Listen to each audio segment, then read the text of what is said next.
People often think betrayal arrives with shouting, arguments, or dramatic confrontations.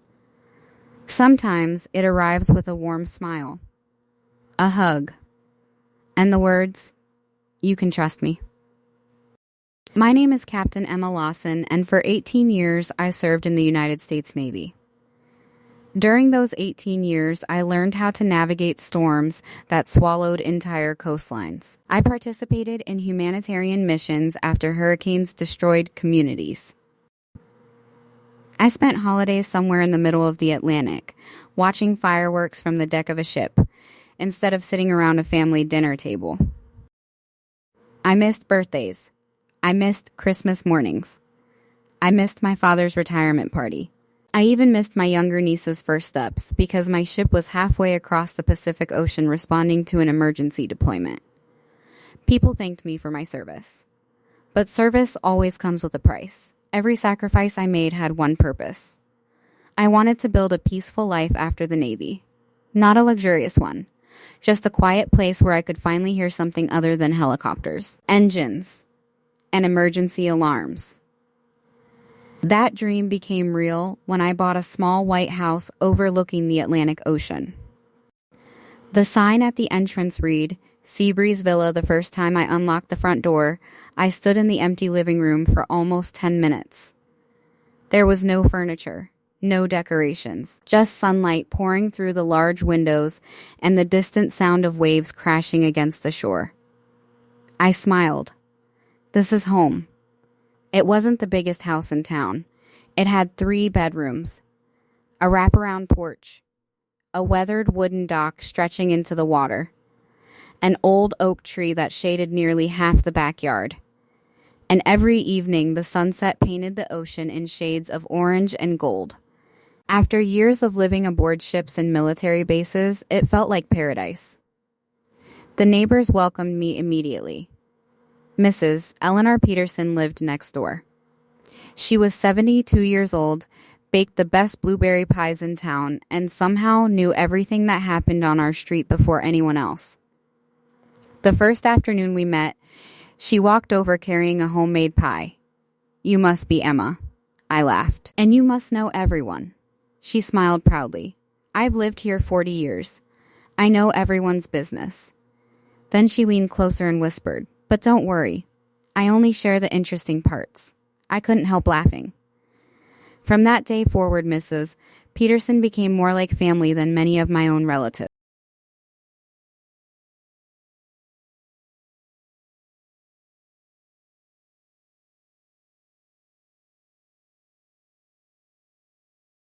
The world continued moving.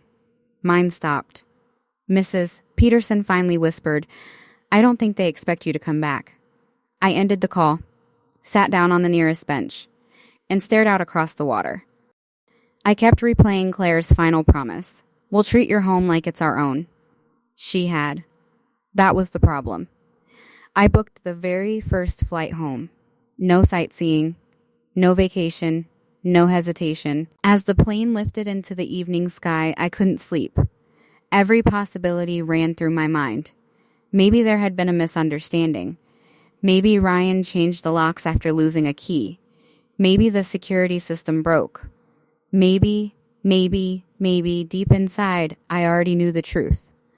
The following afternoon, I rented a car at the airport and drove straight towards Seabreeze Villa. Every mile felt longer than the last. The familiar road curved along the coastline. The lighthouse appeared on the horizon. Fishing boats bobbed gently in the harbor. Everything looked exactly as I remembered.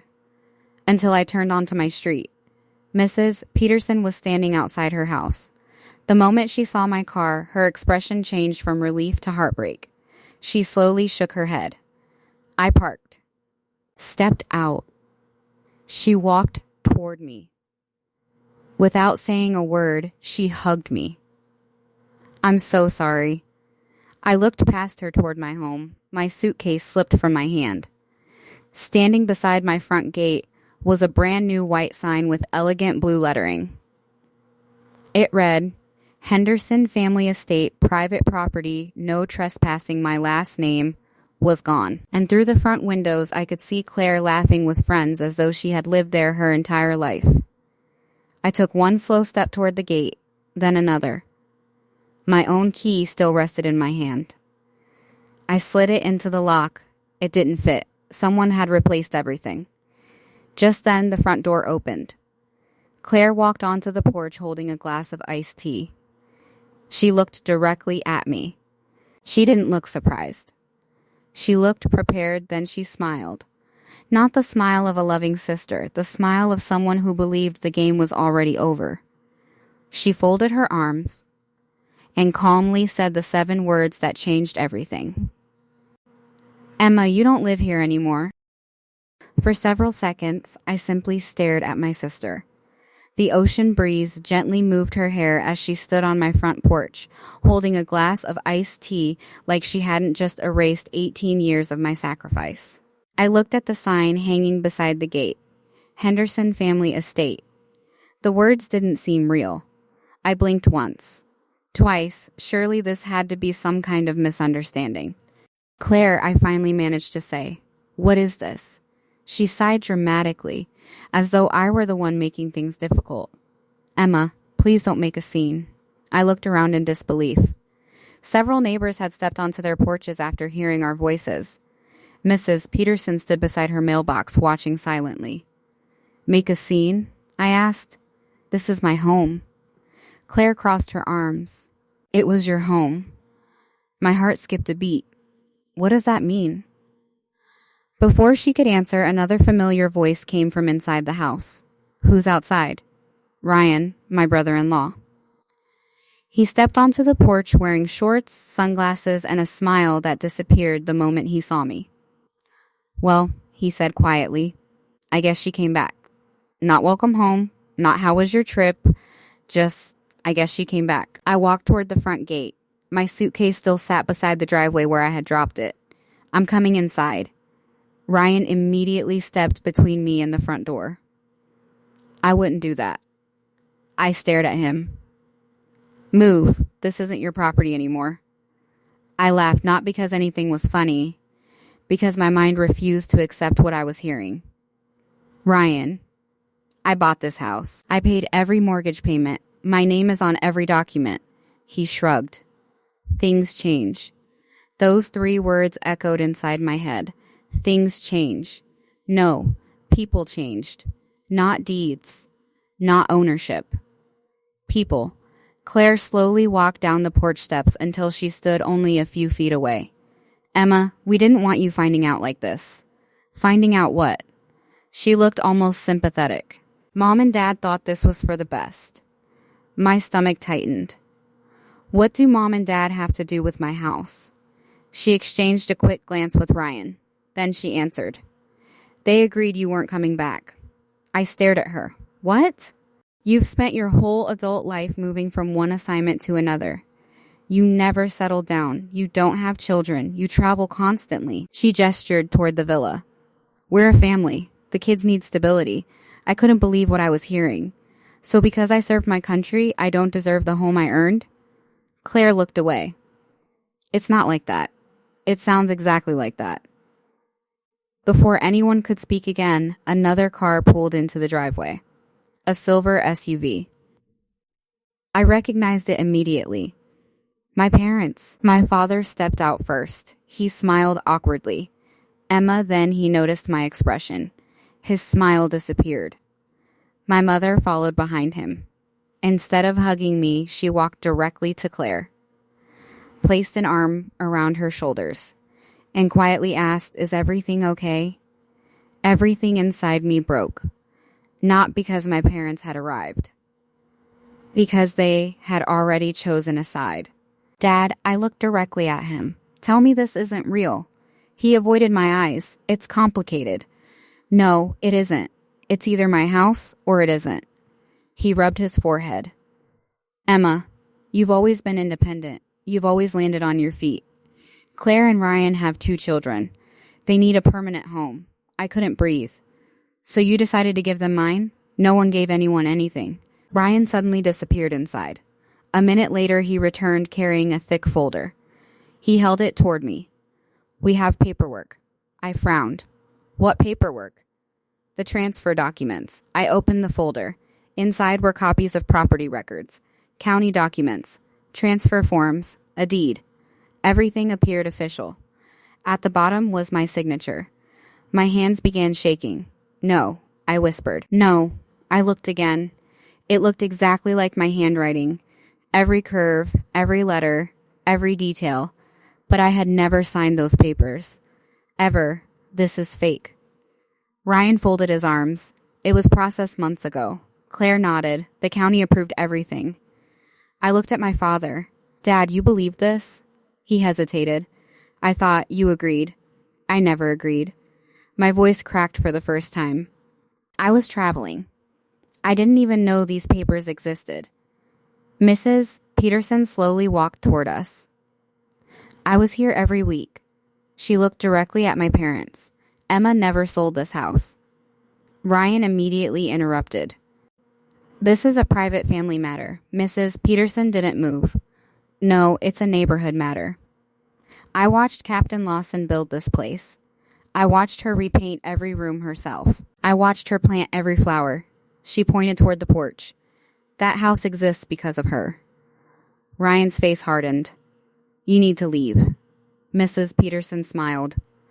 I've been told that before. I didn't listen then either. Just then, a patrol car turned onto the street. Someone had called the police. 2 officers stepped out. One of them approached me. Good afternoon. We received reports of a disturbance. Ryan immediately walked over. Officer, this woman is trespassing. I couldn't believe my ears. Trespassing on my own property. I calmly handed the officer my driver's license. My name is Captain Emma Lawson. I own this house. Ryan immediately handed over the folder. So do we. The officer spent nearly 20 minutes reviewing both sides. Finally, the older officer sighed. Unfortunately, this appears to be a civil property dispute. What does that mean? I asked. It means we can't remove anyone today. I stared at him. But they're inside my home. He nodded sympathetically. I understand. But according to these documents, they currently claim ownership. I don't claim ownership. They're living in it. My voice remained calm. But inside, everything was falling apart. The officers advised both parties to avoid confrontation until the ownership could be reviewed by a civil court. As they drove away, Ryan smiled. You heard them. Claire looked almost relieved. I really wish this hadn't happened. I looked at her quietly. It didn't happen. You made it happen. I picked up my suitcase. There was nowhere else to go. Every hotel in town suddenly felt more welcoming than standing outside my own front gate. Mrs. Peterson touched my arm. You can stay with me. I smiled sadly. Thank you. But I need some time to think. Instead, I checked into a small motel overlooking the highway. The room smelled faintly of old coffee and fresh paint. It was nothing like Seabreeze Villa. That night, I sat alone by the window. I replayed every conversation, every smile, every promise. Something still didn't make sense. Claire wasn't clever enough to forge legal documents. Ryan wasn't experienced enough to navigate county property records. Someone had helped them. But who? Around midnight, I unlocked my old Navy footlocker. Inside were medals, photographs, deployment journals, and an old leather notebook containing phone numbers I hadn't used in years. One name immediately caught my attention. Commander David Reynolds. Retired Navy JAG Corps. One of the sharpest legal officers I had ever worked with. If anyone could spot something unusual, it was David. The next morning I called him. He answered on the second ring. Captain Lawson. Long time. I smiled for the first time in days. Too long. After listening quietly to my story, he asked only one question. Do you have copies of the documents? I do. Email them. Immediately, within 30 minutes, he called back. His voice sounded completely different. No longer friendly. Professional, serious. Emma, what am I looking at? My house. No, he paused. you're looking at a felony. I sat upright. What? The signature isn't your biggest problem. What do you mean? The deed references federal coastal access paperwork. So? So? His voice became even quieter. Those federal reference numbers don't belong to the county. They belong to the United States Navy. I frowned. I don't understand. You will. He took a slow breath. Emma, this stopped being a family property dispute the moment someone forged federal documentation. I felt my heartbeat quicken. What happens now? There was a long silence. Then Commander Reynolds said the words that changed everything. Do not confront your family again. Why? Because if I'm right, they have absolutely no idea what they've really stolen. That night, I barely slept. Commander David Reynolds' final words kept repeating in my mind. Don't confront your family again. They have absolutely no idea what they've really stolen. I had spent nearly 2 decades in the Navy. I had learned that when experienced officers suddenly lowered their voices, it usually meant one thing. There was something much bigger happening beneath the surface. At 7 o'clock the next morning, I drove to David's office. He had retired from the Navy years earlier and now worked as a private attorney specializing in military law. His office overlooked the harbor where sailboats drifted peacefully across the water. It felt strangely familiar. The smell of salt in the air reminded me of every deployment I had ever completed. David greeted me with a firm handshake. You look exhausted. I feel exhausted. I imagine you do. He closed his office door before speaking again. I reviewed every page your brother-in-law gave you. And? The forged signature is obvious. I nodded. I figured that much. But that's not what concerns me. He slid several documents across the table. The county property transfer references a federal coastal easement. I looked down. I remember signing something years ago. He nodded. You probably didn't think much about it. I honestly don't. David leaned back in his chair. 5 years ago, the Navy expanded emergency coastal access agreements along several Atlantic communities. I frowned. What does that have to do with my house? Everything. He opened a thick binder. Because of its location, your property became part of an emergency coastal logistics network. I blinked. I've never heard it described that way. Most homeowners never needed to. He pointed toward a highlighted paragraph. The agreement doesn't give the government ownership of your property. It simply guarantees emergency access during national disasters, search and rescue operations, or military humanitarian deployments. I slowly nodded. I remember signing something after Hurricane Evelyn. Exactly, the agreement stays attached to the property. So, it cannot legally be transferred without federal notification. The room suddenly felt much quieter. I stared at him. You mean he finished my sentence? Someone filed paperwork claiming ownership of federally registered access property without federal approval. I leaned back in my chair. They had no idea. No, they didn't. David folded his hands. I'm going to ask you something important. Anything? Did you ever tell Claire about the easement? Never. What about your parents? No, he smiled slightly. Good. Why? Because that means whoever prepared those documents never performed proper legal research. What happens now? He reached for his phone. I've already contacted someone. Who? A former colleague with Naval Facilities Command. My eyebrows lifted. You already called them? I called them before asking you to come here. I stared at him. You work fast. He smiled. I spent 30 years protecting sailors. I haven't forgotten how. Before leaving his office, David gave me one piece of advice. Go home. I don't have one anymore. You still do, just not today. What should I do? Nothing. I looked confused. Nothing? He nodded.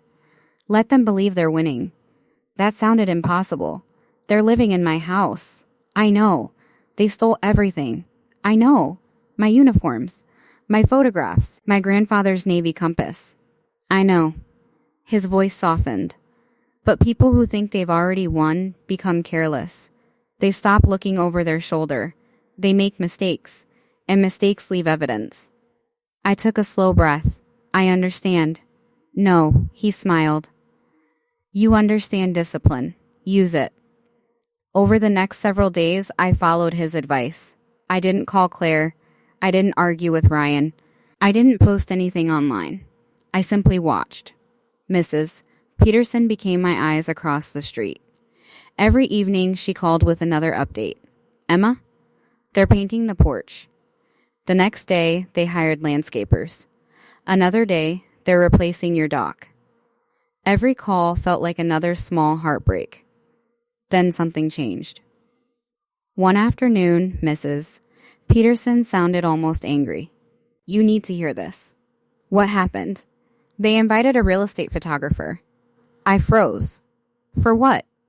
They're taking family portraits. Inside your house. She paused, and Claire keeps telling everyone this has always been our dream home. I closed my eyes. She wasn't just stealing my house. She was rewriting my life. 2 days later, social media began doing exactly what social media always does. Mutual friends started tagging me. At first, I ignored the notifications. Then curiosity got the better of me. Claire had uploaded dozens of photographs. The first showed her family standing on my porch. Caption, finally home. Dreams really do come true.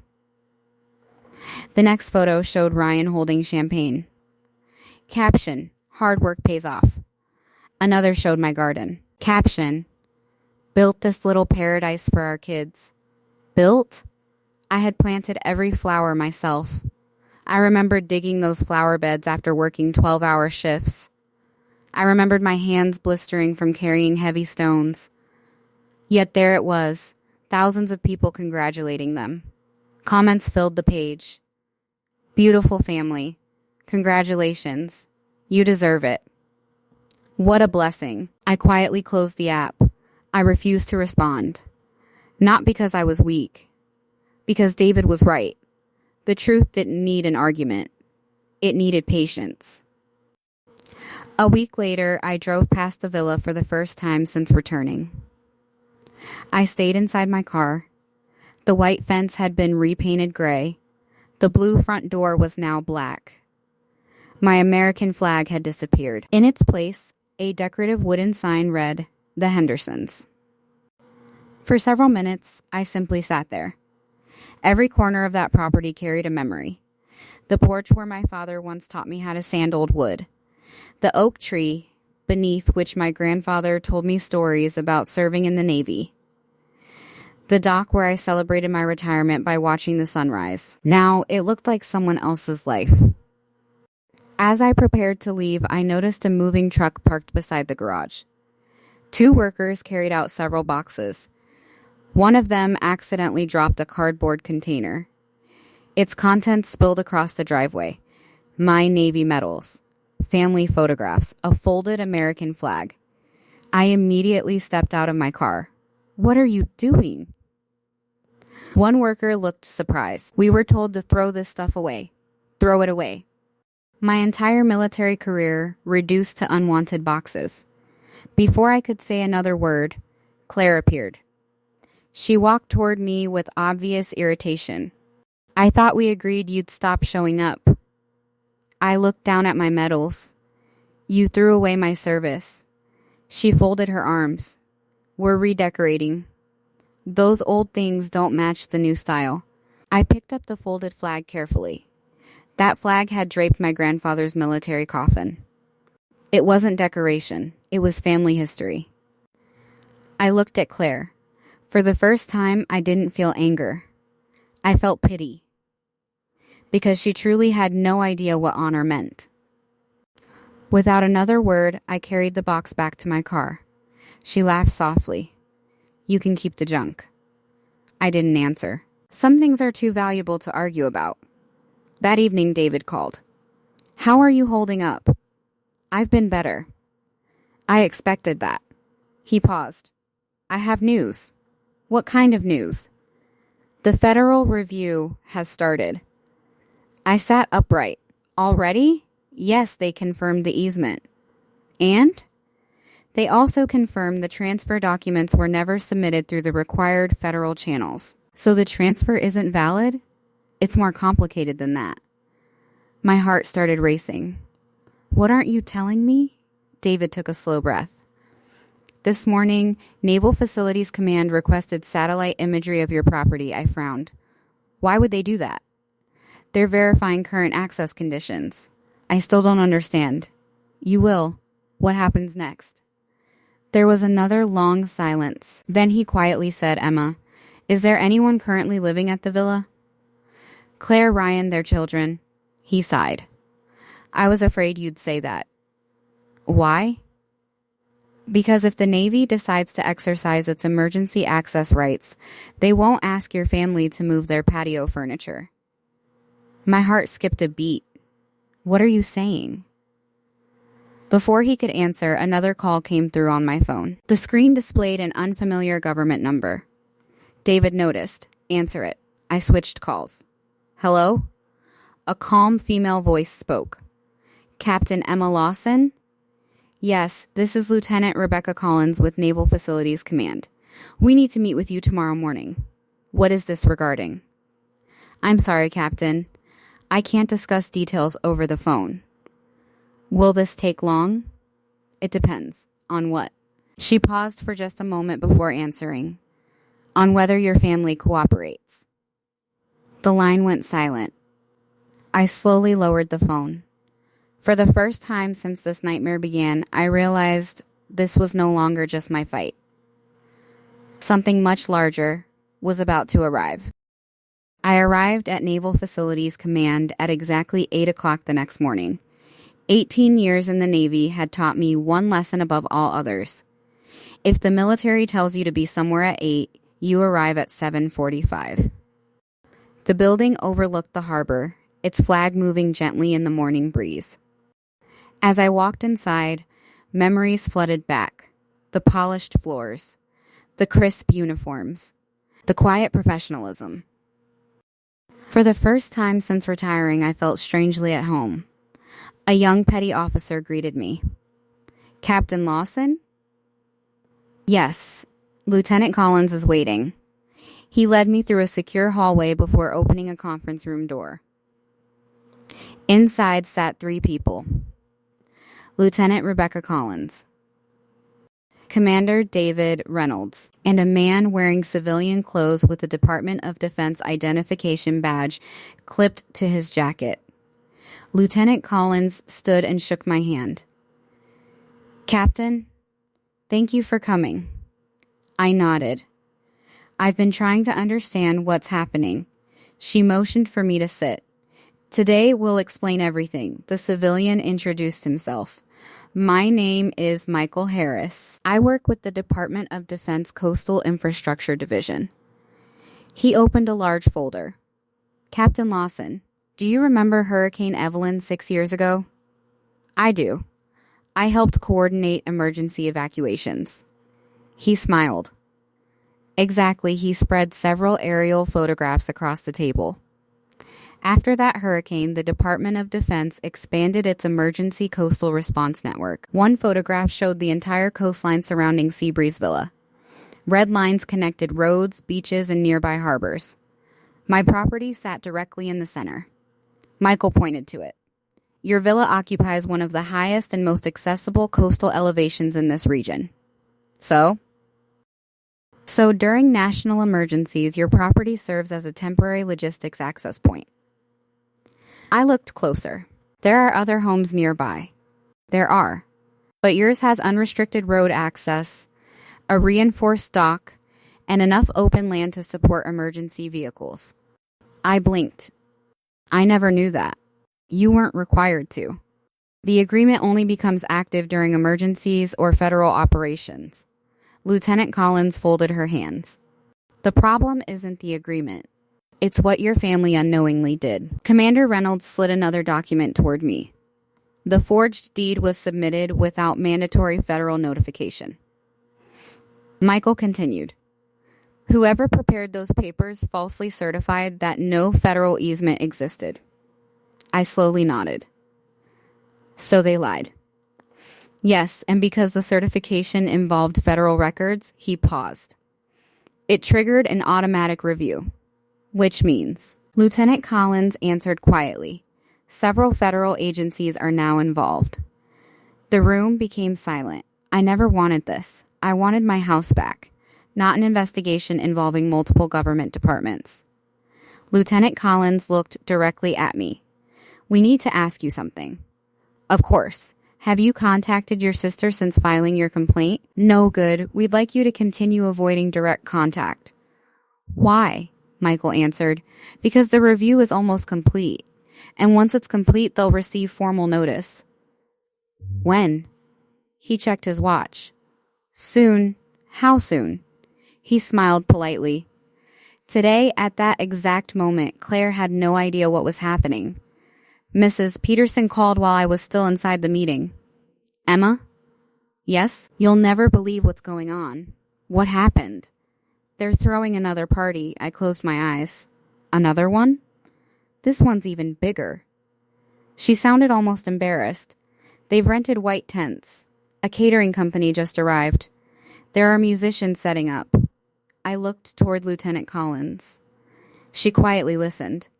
Mrs. Peterson continued. And Emma, what? They hung a giant banner across your porch. What does it say? She hesitated. Welcome to the Henderson family estate. For a brief moment, no one in the conference room spoke. Then Michael quietly closed his folder. Perfect timing. Around noon, I drove to a small cafe overlooking the marina.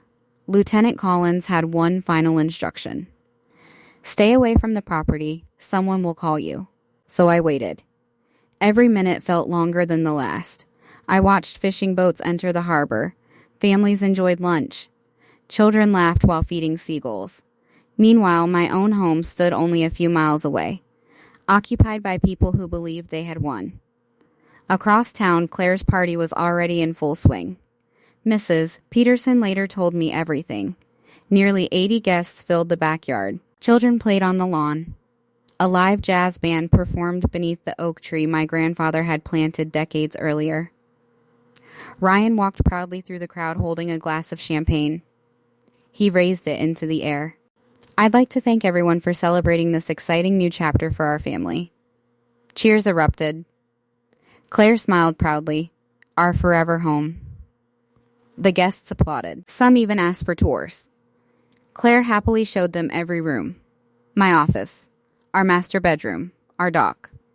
Every word erased another piece of my history. At exactly 1:42 p.m., everything changed. Mrs. Peterson described it better than anyone ever could. It started with a sound. A deep rumble, not thunder. Engines. People looked toward the road. At first, everyone assumed it was construction equipment. Then the first vehicle appeared. A dark green military pickup. Behind it, another, then another. Then 3 black government SUVs. The convoy turned onto Seabreeze Lane. Every conversation stopped. Children pointed. The musicians stopped playing. Claire frowned. What is this? Ryan laughed nervously. Probably a training exercise. No one laughed with him. The convoy didn't slow down. It drove directly toward Seabreeze Villa. The lead vehicle stopped beside the front gate. Behind it came several larger military transport trucks. Then Coast Guard vehicles. Then black SUVs bearing federal government license plates. Uniformed personnel stepped out calmly. There was no panic, no shouting, just quiet professionalism. One officer walked toward the front gate carrying a clipboard. Another began speaking into a radio. Guests started whispering. What did they do? Is someone important here? What's happening? Claire forced a smile. There must be some mistake. Ryan confidently walked toward the lead officer. Can I help you? The officer looked at him politely. Are you Ryan Henderson? Yes, I'm Special Agent Thomas Green, Department of Defense. Ryan's smile faded slightly. Is there a problem? Agent Green glanced toward the house. We're here regarding this property. Claire quickly joined them. This is our home. Agent Green nodded once. That claim is currently under federal review. Ryan crossed his arms. We have ownership papers. I've seen them. They're legal. Agent Green looked directly into Ryan's eyes. That determination has not been made. The backyard had become completely silent. Even the children sensed something serious was happening. Guests slowly backed away from the conversation. Claire tried to laugh. There has to be some misunderstanding. Agent Green remained calm. There is, but not on our side. Another black SUV arrived moments later. 2 Navy officers stepped out. Behind them, a Coast Guard commander. Then several civilian investigators carrying large document cases.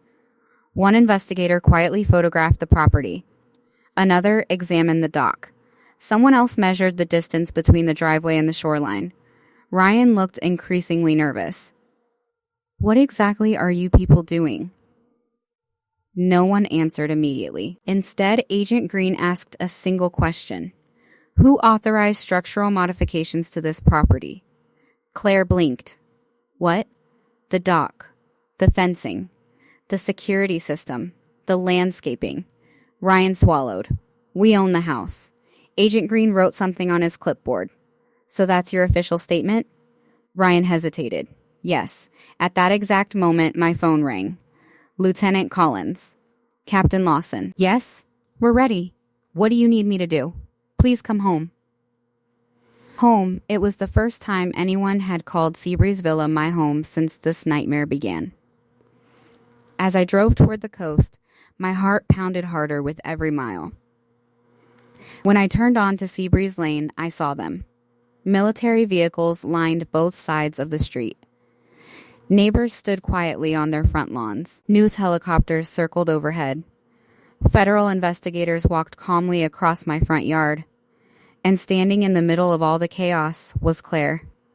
Her confident smile had completely disappeared. For the first time, she looked afraid. I parked my car. Stepped out.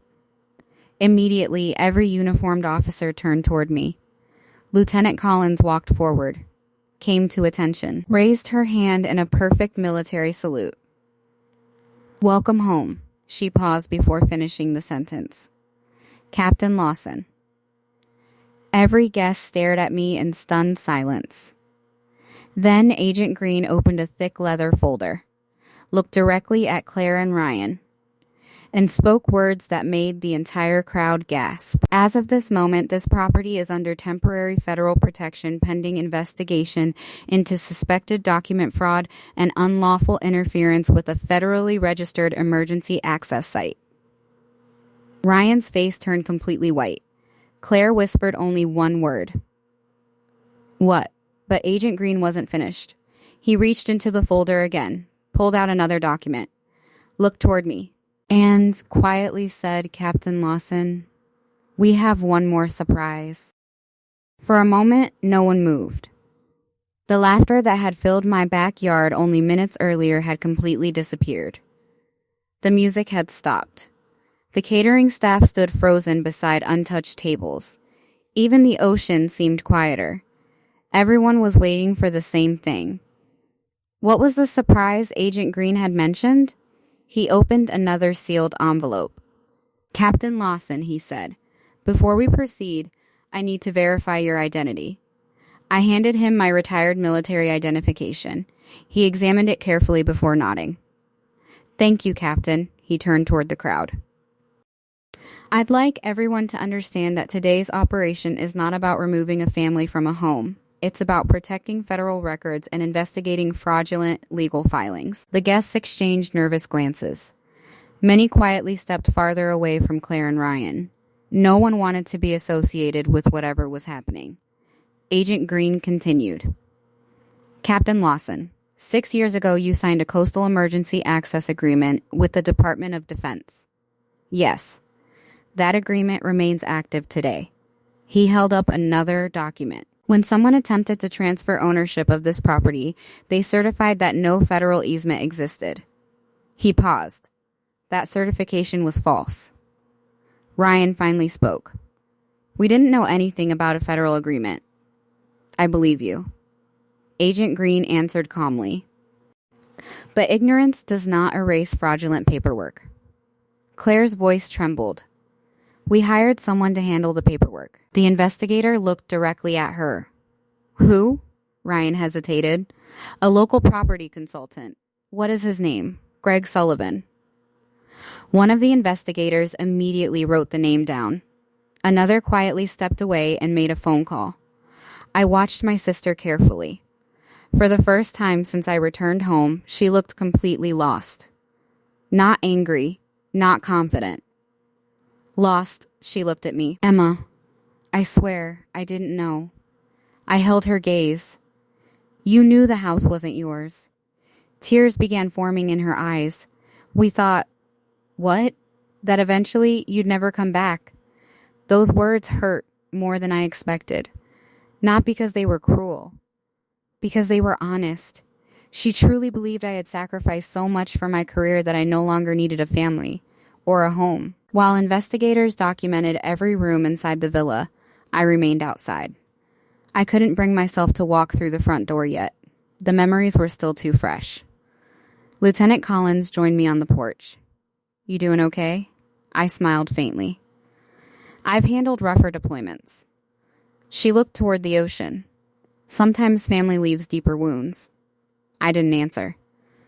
Because she was right. About 20 minutes later, one of the federal investigators hurried toward Agent Green, carrying a cardboard storage box.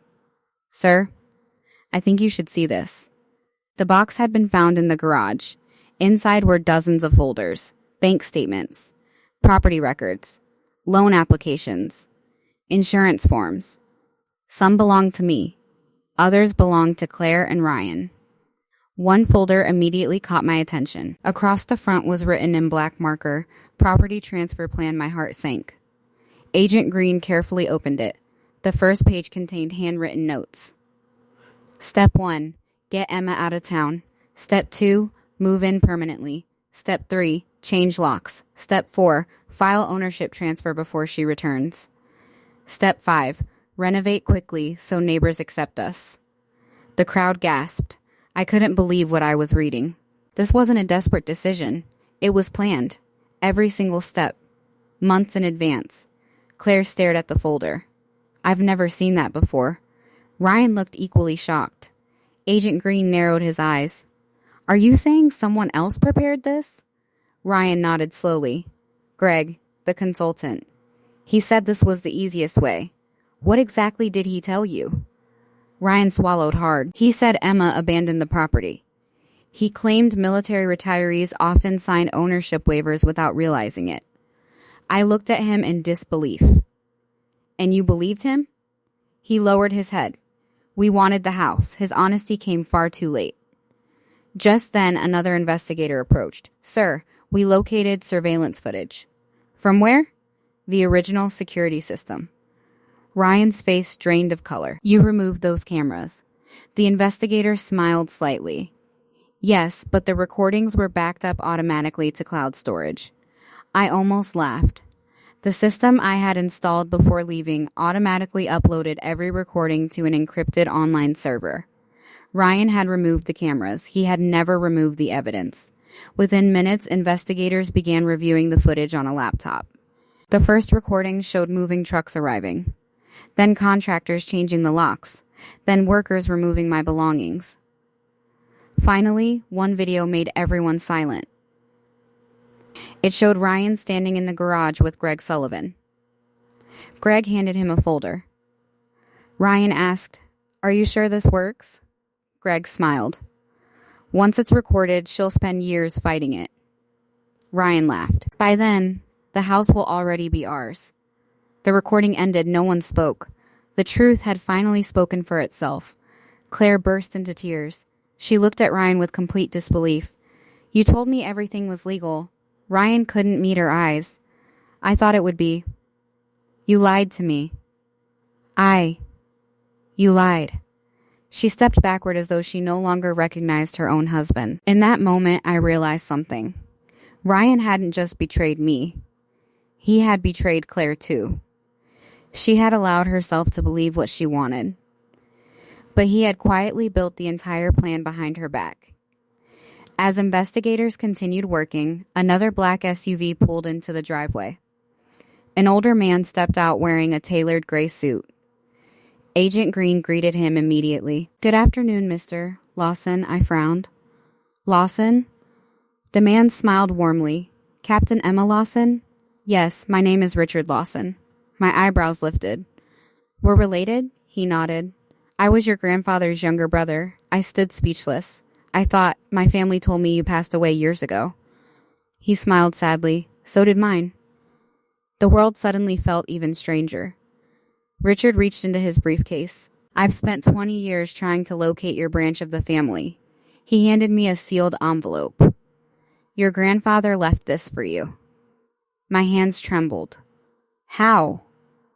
"He asked me to deliver it after your military retirement. I only found you last month." I carefully opened the envelope. Inside was a handwritten letter. My grandfather's handwriting, the same careful lettering I remembered from childhood birthday cards.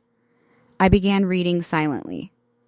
"My dear Emma, if you're reading this, then you've completed the journey I always believed you could." Tears immediately filled my eyes. I never left Seabreeze Villa to anyone except you. Not because you served, but because you understood sacrifice. A home is earned by character, not entitlement. I stopped reading for a moment. I could barely breathe.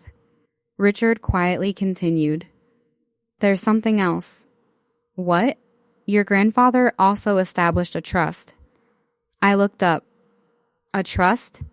"Yes, the villa can never legally be transferred outside your direct ownership unless you personally approve it." I stared at him. "What does that mean?" "It means," he smiled, "even without the forged documents being exposed, your sister's claim would have failed." I closed my eyes. My grandfather had protected me, even after he was gone. Agent Green approached once more. "Captain, yes? Our investigation is nearly complete." "What happens now?" He looked toward Claire and Ryan. "The forged deed will be voided. The property will immediately return to your sole ownership." I felt tears begin rolling down my face. Not because I had won, because after weeks of heartbreak, someone had finally said the words I had been longing to hear. "Welcome home, Captain." But before anyone could celebrate, a federal investigator hurried across the lawn. "Agent Green." "What is it?" "We've located Greg Sullivan." "And?" The investigator looked directly at Ryan. He wasn't working alone. The entire crowd fell silent. There was someone inside the family helping him from the very beginning. I slowly turned toward my parents. My mother's face had suddenly gone pale. My father couldn't even look at me. My heart began pounding. No, please, not them. The entire front yard became so quiet that I could hear the waves breaking against the shore. No one spoke. No one moved. Every pair of eyes shifted toward my parents. My mother's hands trembled as she gripped the strap of her purse. My father stared at the ground, unable to meet my eyes. The federal investigator took a slow breath before speaking. "We interviewed Mr. Greg Sullivan this morning. He agreed to cooperate. He admitted he didn't begin this plan alone." My heart pounded against my chest. Agent Green looked at my father. "Mr. Lawson, would you like to explain?" My father closed his eyes. For a long moment he said nothing. Then, in a voice I barely recognized, he whispered, "It was me." The words hit me harder than anything else that had happened. Not Claire, not Ryan, not the forged documents. My father. The man who taught me how to ride a bicycle. The man who stood proudly in the front row when I graduated from the Naval Academy. The man who hugged me before every deployment. I stared at him. "Dad," his shoulders slumped. "I'm sorry." I shook my head slowly. "No, tell me the truth." He looked at me for the first time. The whole truth. Tears rolled down his face. "I thought I was helping." "Helping who?" "Your sister." He wiped his eyes. "When Claire and Ryan started struggling financially, they came to us. They were drowning in debt. I was afraid they'd lose their own house. I listened without saying a word. They asked if I thought you'd ever move into Seabreeze Villa. I told them probably not. My chest tightened. I had just retired. I know. He nodded. But you kept traveling. You talked about volunteering overseas. You visited friends across the country. I convinced myself that maybe the house would always stay empty. I couldn't believe what I was hearing. So you decided it should belong to someone else? He lowered his head. I convinced myself it would stay in the family. My mother finally spoke. I begged him not to get involved. Everyone turned toward her. I told him we should ask you. I told him Emma would help if we were honest. She began crying. But Greg Sullivan kept saying there was a legal shortcut. He promised no one would get hurt. My father nodded. He said once everything was transferred, you'd probably let Claire keep living here anyway. I looked at him in disbelief. You gambled my future without asking me. He couldn't answer. Because there was no answer. Claire suddenly stepped forward. Dad, you told us you had permission. He looked at her. I lied. She stared at him as if she'd never seen him before. You told me Emma didn't care about the house anymore. You thought what? That I was keeping the family together. Claire shook her head. No, you tore it apart. She covered her face and sobbed. Ryan stood several feet away, completely silent. For the first time since this nightmare began, no one defended him. Agent Green quietly closed the investigation folder. The evidence is clear. The forged transfer documents are void. The property remains solely owned by Captain Emma Lawson. He looked toward Ryan. The Department of Justice will determine any further legal action regarding the fraudulent filings. Ryan nodded silently. There were no excuses left. No arguments, no arrogance, only consequences. The guests who had remained quietly left the property one by one. No one spoke. The celebration that Claire had planned had become something entirely different. Within an hour, the tents disappeared. The catering trucks drove away. The music stopped. The banners came down. By sunset, only family remained. Ironically, for the first time in weeks, my home finally felt peaceful. I slowly walked through the front door. Everything looked different. The walls had been repainted, the furniture replaced, the photographs removed, but the familiar smell of the ocean still drifted through the open windows. It still felt like Seabreeze Villa. Just wounded, I walked into the living room. In one corner stood a small cardboard box. Someone had written my name on it. Inside were the few belongings Claire hadn't thrown away. My Navy captain's cap. My grandfather's compass. A framed photograph of my graduation. And a folded American flag. I carefully picked up the compass. On the back was an inscription. No matter where you sail, always find your way home. I smiled through tears. I did, Grandpa. Over the next several weeks, the legal process moved quickly. The forged deed was officially removed from county records. Every false filing disappeared. Ownership was restored entirely in my name. Greg Sullivan lost his business license and later pleaded guilty to multiple fraud charges. Ryan accepted responsibility for signing documents he knew were dishonest. His company terminated his employment after the investigation became public. Claire filed for divorce several months later. She admitted she could never rebuild trust after discovering how deeply Ryan had manipulated both of us. As for my parents, they sold their home and moved into a small retirement cottage 2 towns away. They never asked for money. They never asked for the villa. Only forgiveness. Forgiveness, people often confuse forgiveness with forgetting. They're not the same. I chose to forgive my parents, not because they deserved it, but because I deserved peace. Holding anger forever would only build another prison. Trust, that would take much longer. One afternoon, about 6 months later, I received another visit from Richard Lawson. He carried a folder and smiled. I think your grandfather would be proud. We sat together on the porch overlooking the Atlantic. I've been thinking, I told him. About what? This house. What about it? I almost lost it. He nodded. But you didn't. I know, and that made me realize something. A home means more when it's shared.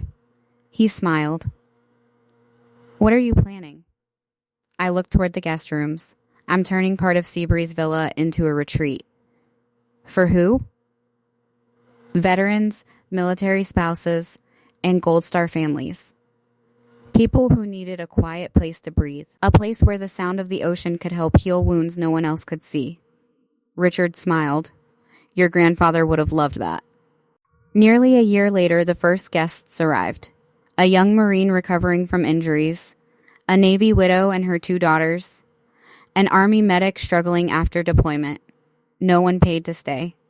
Local businesses donated supplies. Neighbors volunteered. Even Mrs.